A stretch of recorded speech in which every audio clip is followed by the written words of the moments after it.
Buenas tardes en España, buenos días en América Latina. Bien, vamos a iniciar nuestro estudio. Oh tu sol dorado del esplendor más excelente, ilumina nuestros corazones y llena nuestras mentes. Así que nosotros, que reconociendo nuestra unidad con la divinidad, que es el corazón del universo, podamos ver el camino a nuestros pies y llevar nuestros corazones y nuestras mentes a esos distantes objetivos de perfección, estimulados por tu propia luz radiante. Así sea. La meditación. Oh Pushan, oh sustentador de todo, abre los labios de la verdad ahora ocultos bajo áureo velo, para que los devotos de la verdad podamos ver. Que así sea también. Para los que desean asistir mañana a los estudios de las cartas de los Mahatmas, lo dirige el doctor Enrique Reich, como siempre, y los horarios, las claves son las mismas. Esto lo sostiene la Federación Teosófica Interamericana, presenta este programa. Este fin de semana tenemos a Ricardo Linderman, que fueron a la reunión de la Federación Teosófica Interamericana que presenta esta conferencia. Invita a todos a la presentación de Ricardo de la ignorancia como causa del miedo. Domingo 3 de noviembre de 2024 a las 10 horas, hora de México.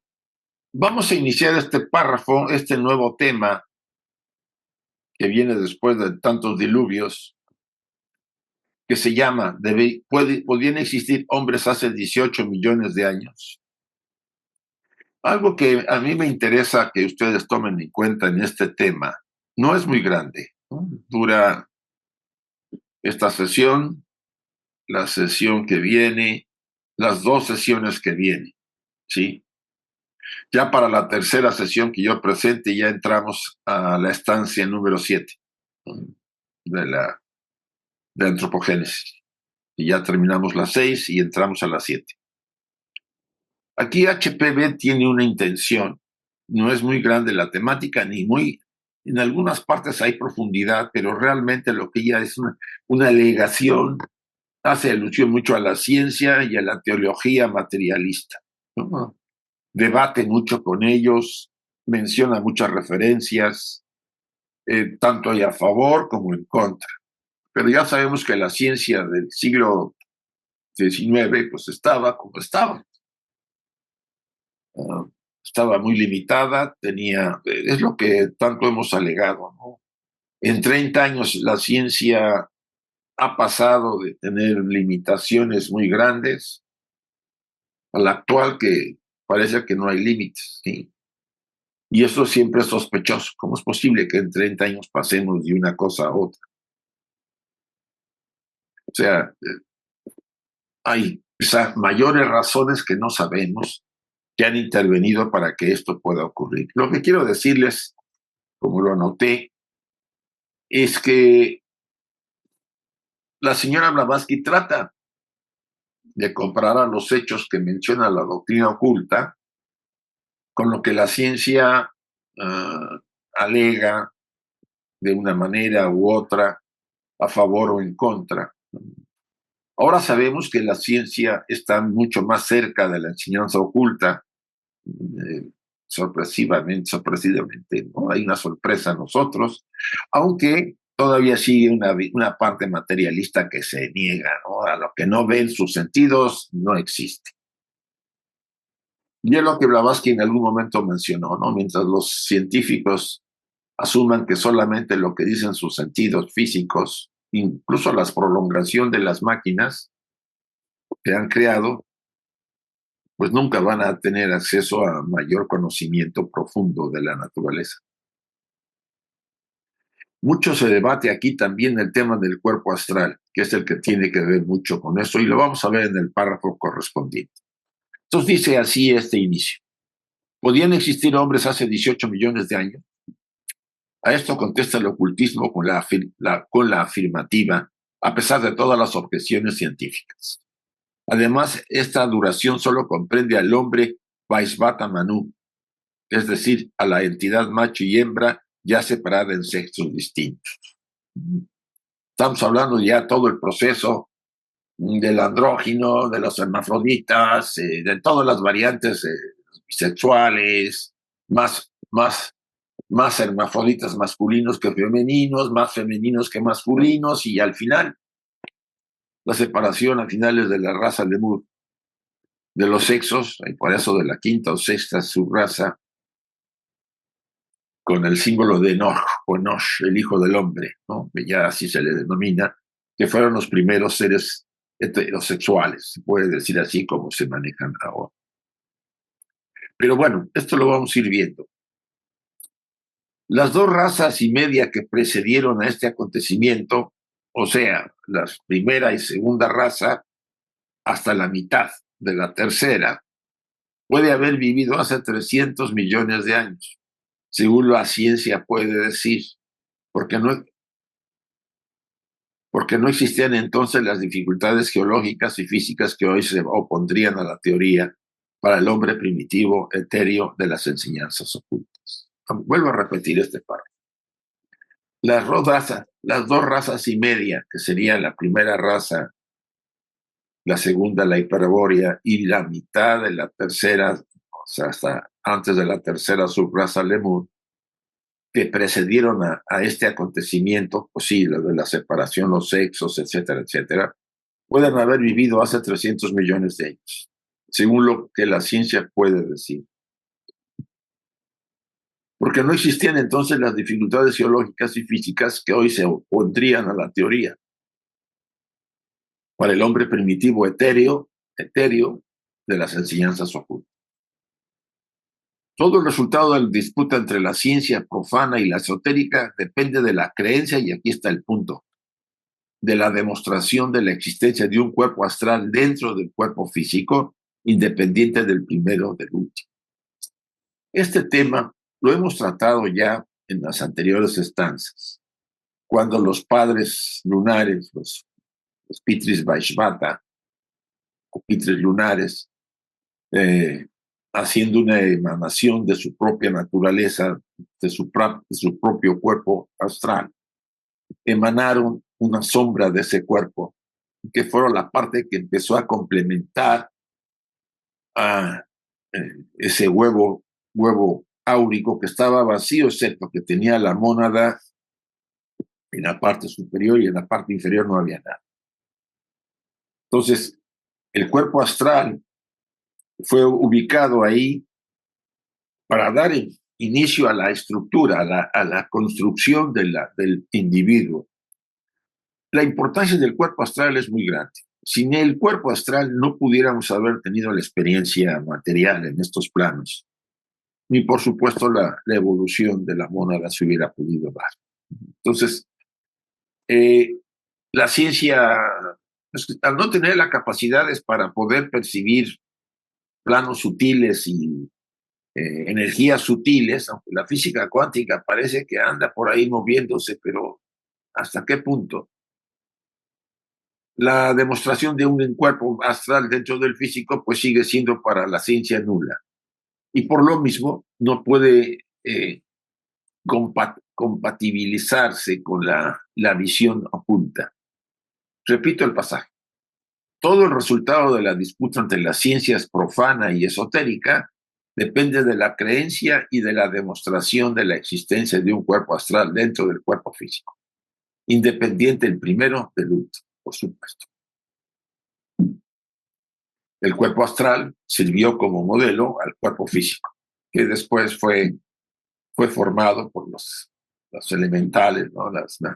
La naturaleza que fue rodeando al cuerpo astral para formar el cuerpo material. Y esto es muy importante.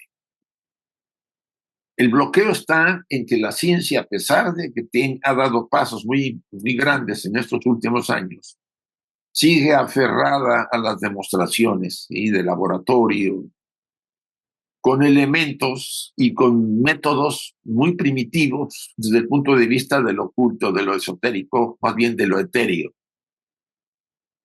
no obtienen todavía, si apenas ellos hacen experimentos con los aceleradores atómicos para poder encontrar partículas, ¿no?, especiales dentro de la constitución del átomo, eh, aún no lo derivan a estructuras más sutiles que nos están rodeando y compenetrando. Sostiene la doctrina secreta que a pesar de que los cataclismos y las perturbaciones generales de la cuarta ronda de nuestro globo, entre paréntesis, debido a hacer esta ronda el periodo de su mayor desarrollo físico, pues es el punto medio del ciclo de vida que le corresponde. Sabemos muy bien que la Tierra es el globo más material. Los tres anteriores eran más etéricos y los tres posteriores al de la Tierra también volverán a ser etéricos, de menos a más, ¿sí? El espíritu se sumerge en la materia, llegan a la Tierra y después en el arco ascendente va volviendo el espíritu a desligarse de la materia y a liberarse. Ese es el ciclo que sigue. Y estamos nosotros ya en el ciclo de ascenso, ¿no? Ya pasamos la cuarta raza, la subraza cuarta de la raza atlante, que ese fue el máximo de caída del espíritu en la materia. Vuelvo a repetir el pasaje. Sostiene la doctrina secreta que, a pesar de que los cataclismos y las perturbaciones generales de la cuarta ronda de nuestro globo, como ya lo hemos repetido, debido a ser esta ronda el periodo de mayor desarrollo físico, pues es el punto medio del ciclo de vida que le corresponde a la cadena. Fueron mucho más terribles e intensos los cataclismos, por supuesto, que durante las rondas precedentes, ¿sí? Siglos de primitiva vida psíquica y espiritual de sus estados semietéricos. Por supuesto, las rondas precedentes eran etéricas en general. Además, estaban en otros planos. Si ustedes se fijan, en planos más sutiles, entonces se desarrollaron en otros planos muy sutiles, muy alejados de nuestro plano material. Esto lo tenemos que tomar en cuenta y tenerlo como punto de inicio. Dice, ha existido en él la humanidad física durante los últimos 18 millones de años. Este periodo fue precedido por 300 millones de años de desarrollo mineral y vegetal. Por supuesto, en el primero, en el segundo y la mitad del tercero, ¿sí? Vamos a llamarlo así. Hasta la tercera subraza de la raza lemur, donde vinieron la separación de los sexos, bueno, los hermafroditas. Vamos a empezar por ahí, los bisexuales, y de ahí vino la derivación hacia la heterosexualidad a finales de la raza lemur. Ya para la raza atlante, pues ya estaba más definido, aunque habría por ahí alguno que otro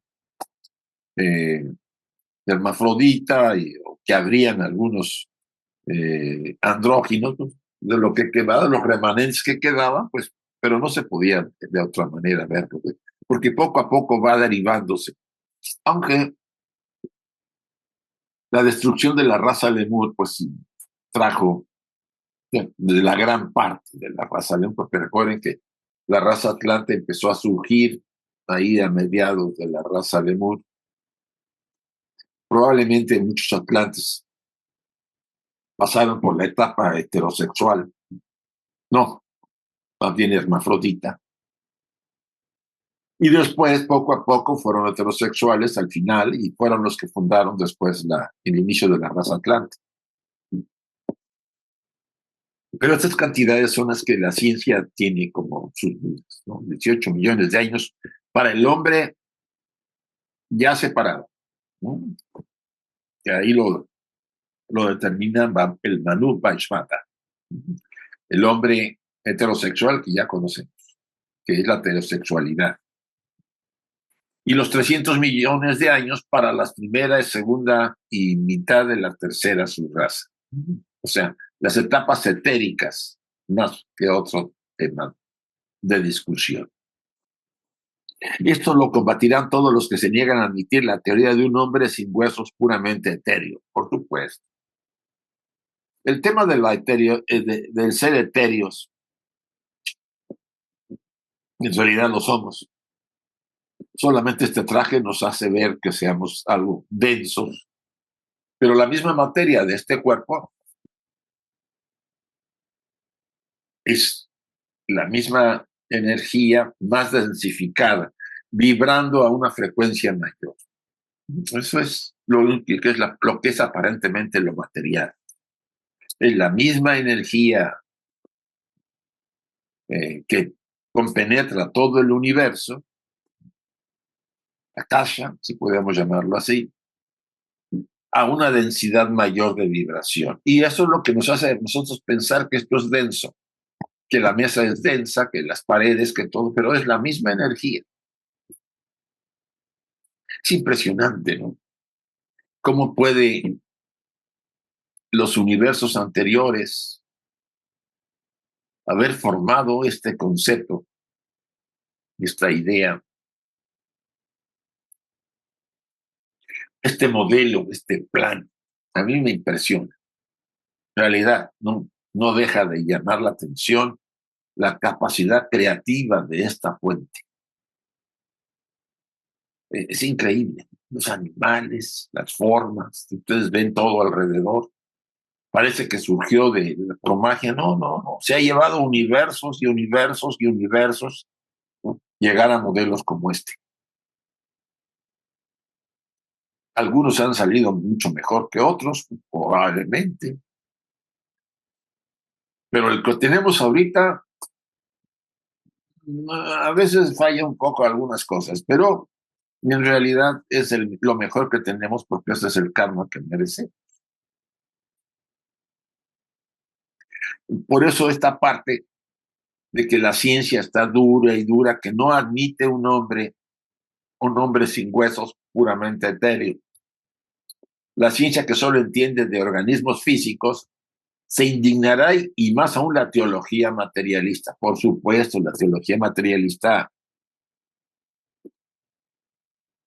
aunque admita un mundo después de la muerte y todo lo que ustedes quieran, finalmente el materialismo la ha compenetrado casi todo. Y hay que asumirlo. Y en ese sentido, leí hace un momento que la necesidad de que seamos, de recuperar, y eso son por palabras de la enseñanza de Ramana Maharaji que leí en Facebook, solamente con el cambio personal, con la transformación personal, podemos hacer algo por el mundo. Es la única y efectiva acción que podemos llevar a cabo. Lo demás son palabras. Lo demás son acciones, yo no niego que sean en cierto sentido infructuosas. Si no, vean el ejemplo ahorita que pasa en Gaza y en Ucrania. En Gaza es lo más horrible. La matanza es, y todo el mundo calladito. Nadie dice nada. Solamente algunos de la ONU, algunos de la Comunidad Europea se atreven a opinar que se está llevando a cabo un genocidio. ¿Por qué? Porque tienen que dar con la tierra. Pues los judíos no vamos a negar que yo tenga antecedentes. Ay, Dios, lo que somos. ¿Sí? Con eso de la tierra prometida. ¿Qué tierra prometida ni qué pamplinas? No hay prometida de nadie. El planeta es el planeta y no somos dueños de ella. Pero así está la cosa. Entonces, ¿qué nos queda? Hacer cambio personal. No hay otro. Los ocultistas que creen firmemente en la doctrina de la filosofía madre rechazan las objeciones tanto de los teólogos como de los hombres de ciencia, por supuesto. Ellos sostienen, por su parte, que aún durante aquellos periodos en que el calor debía ser intolerable hasta en ambos polos, con diluvios sucesivos, levantamientos de valles y cambios constantes de los grandes aguas y mares, ninguna de estas circunstancias podían crear un impedimento, por supuesto, a una vida y organizaciones humanas, tales como las que ellos atribuyen a la humanidad primitiva, porque eran etéreos. ¿Qué te afecta a ti si eres etéreo? Lo que está pasando en el mundo, aunque haya explosiones y erupciones, no te afecta. Pero ahí está el sine qua non de este problema, ¿no? El punto álgido. Y la ciencia se halla incapacitada, la teología, el caso hacerle, pero la ciencia incapacitada porque no tiene los recursos todavía para percibir las energías etéricas o descubrir, y para eso tendría que desarrollarse algo más que la tecnología material, que hay otros planos y mundos aparte del nuestro y otras dimensiones. Aceptan la cuarta dimensión, pero no quieren meterse por ahí. Y hay 10 o más, no sé. Aparentemente son 10 o 12 dimensiones, ¿no? Sí. Pero es así. O sea, lo que yo subrayo aquí tiene que ver mucho con eso. Ninguna de esas circunstancias podrían crear un impedimento a una vida organizada humana, porque eran etéricos, tales como las que ellos atribuyen a la humanidad primitiva.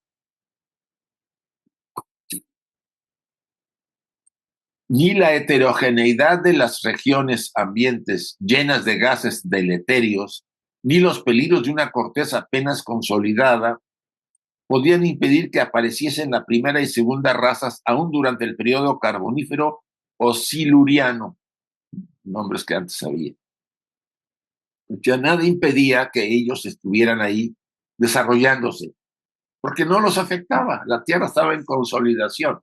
Y la característica de tanto de los humanos en ciernes, sin huesos, como de toda la naturaleza, estaba en formación, no se consolidaba todavía la Tierra bien. Por eso había posibilidades de que ellos hubieran surgido desde esas etapas. No había problema. Y eso es lo que Blavatsky en estos párrafos de este apartado que hace, insiste. De esta suerte, las mónadas destinadas a animar razas futuras estaban preparadas para la nueva transformación. Habían ellas pasado por las fases de inmetalización de la vida vegetal y animal, desde la más inferior hasta la superior, y esperaban su forma humana más inteligente. Bueno, eso de que más inteligente no lo puedo negar, que puede que dudar. Algunos no eran nada inteligentes, como vemos ahora, incluso los gobernantes. Bueno, repito el pasaje. De esta suerte, las mónadas destinadas a animar razas futuras estaban preparadas para la nueva transformación. Sí, la idea era que después de estas dos primeras razas, ya a finales de la segunda raza, que ya empezaban a nacer andróginos, aún de huevo, pero todavía nacían andróginos, porque también después, por hermafroditas que nacían, también volvían a nacer de repente andróginos.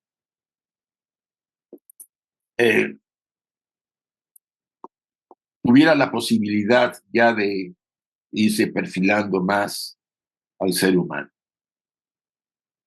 Quizá aquí todavía la ciencia se niega, ¿no? Por eso, por ser etérico. Había ellas pasado por las fases, las mónadas de inmetalización, o sea, habían materializado de la vida vegetal y animal, habían pasado de esas etapas, de esas experiencias desde la más inferior hasta la superior y esperaban su forma humana más inteligente. Eso es la inteligencia.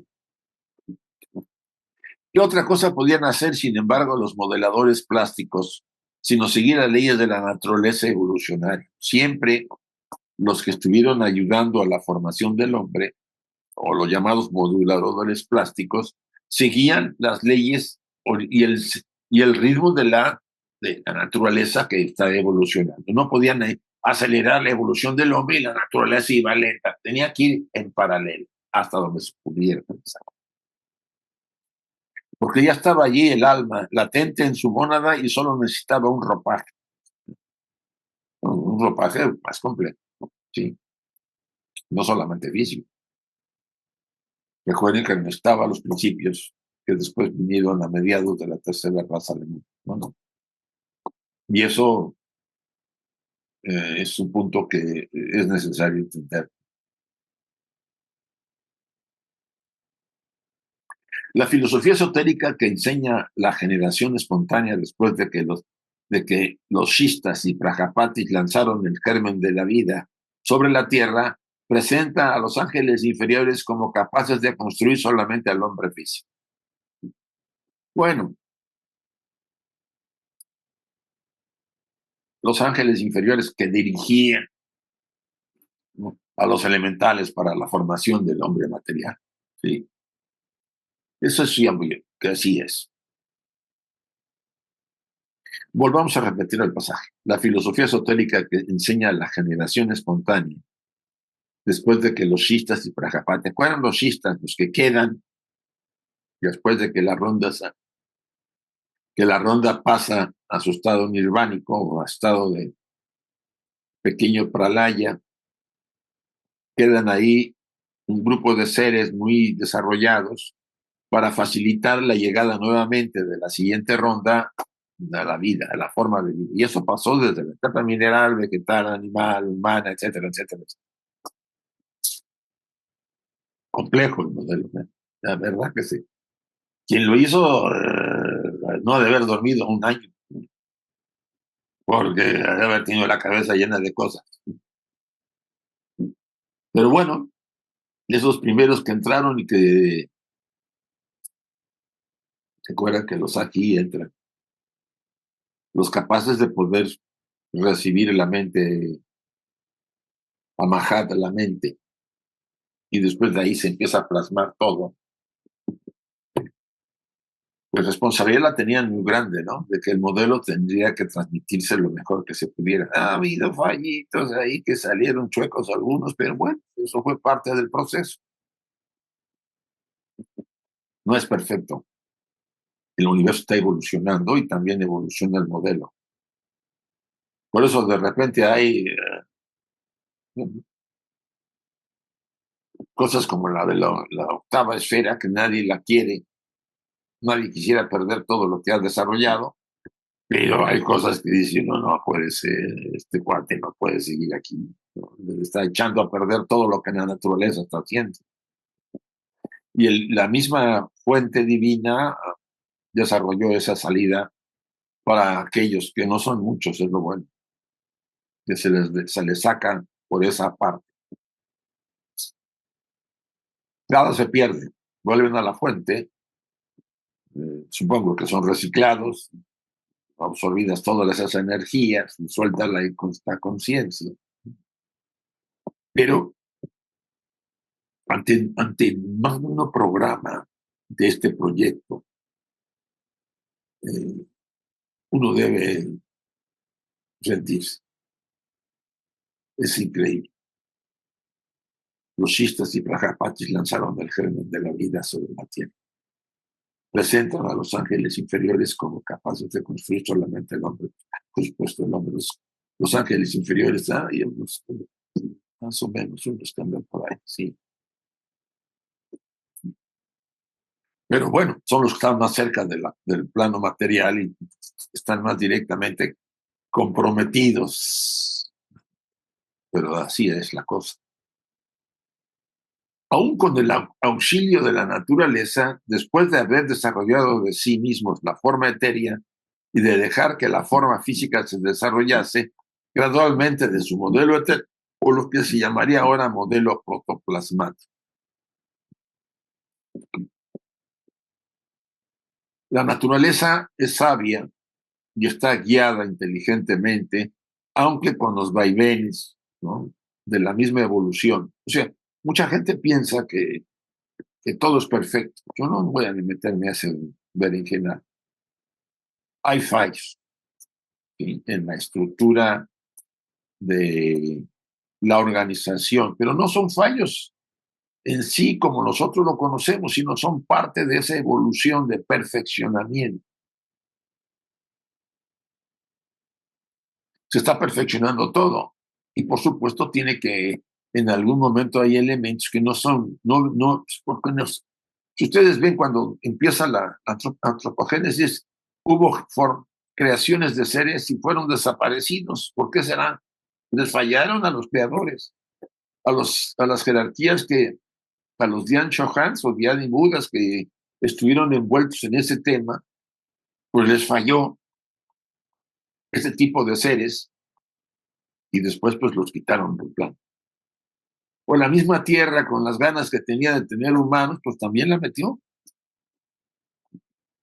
y tuvieron que redimir al secar el planeta, ¿no? Para sacarse de encima a todos los seres acuáticos que eran terribles y malvados. Eso dice la doctrina. Este tema es un tema complejo. Por eso nosotros vemos entre nosotros pues una cantidad de variantes que hay. En general, somos como una gran familia, en parte bien avenida y en parte mal avenida, ¿sí? Como entre hermanos somos duros, ¿sí? Racistas, egoístas, ambiciosos, malvados cuando se pone la cosa más dura, pero también hay seres amorosos, compasivos, sacrificados por los demás, que viven para ayudar a los demás. Y ejemplos los hay. Lo que pasa es que la mayoría no es así. Pero eso se debe a la calidad de las mónadas y a su madurez, ¿no? Vamos a llamarlo. La principal, yo me suscribo a eso, ¿no? A lo que dice la opinión oculta. El principal problema de todos es la ignorancia de no saber quiénes somos, de ignorar nuestra naturaleza divina. Y la ignorancia, me parece que leí que decía, la ignorancia genera el miedo y el miedo hace que la gente haga cosas tontas. Mucho yo siento que lo que padece la humanidad tiene que ver con esa inmensa ignorancia de quiénes somos. Si todos tomáramos conciencia de nuestra divinidad, pues acabaría por lo menos una gran parte de los males del mundo. Y el tema está en que seguimos enfrascados en que los buenos son los blanquitos y los morenitos no. O estos o el otro, o sea, o los que son de mi religión y los otros no. O los de mi ideología de derecha o los de izquierda. Esas divisiones nos debilitan y nos quitan la posibilidad de crecer más. Esto nos permite llegar al final de esta sesión. No es muy larga, pues hasta aquí llegamos y dejo abierta. Solamente me queda repetir la invocación para cerrar nuestro trabajo. Les pido a todos que cierren sus ojos un instante y repitamos internamente la siguiente invocación. Oh vida oculta que vibras en cada átomo. Oh luz oculta que que brillas en cada criatura. Oh amor oculto que todo lo abarcas en la unidad. Que cada ser que se sienta uno contigo, sienta que es uno con todos los demás.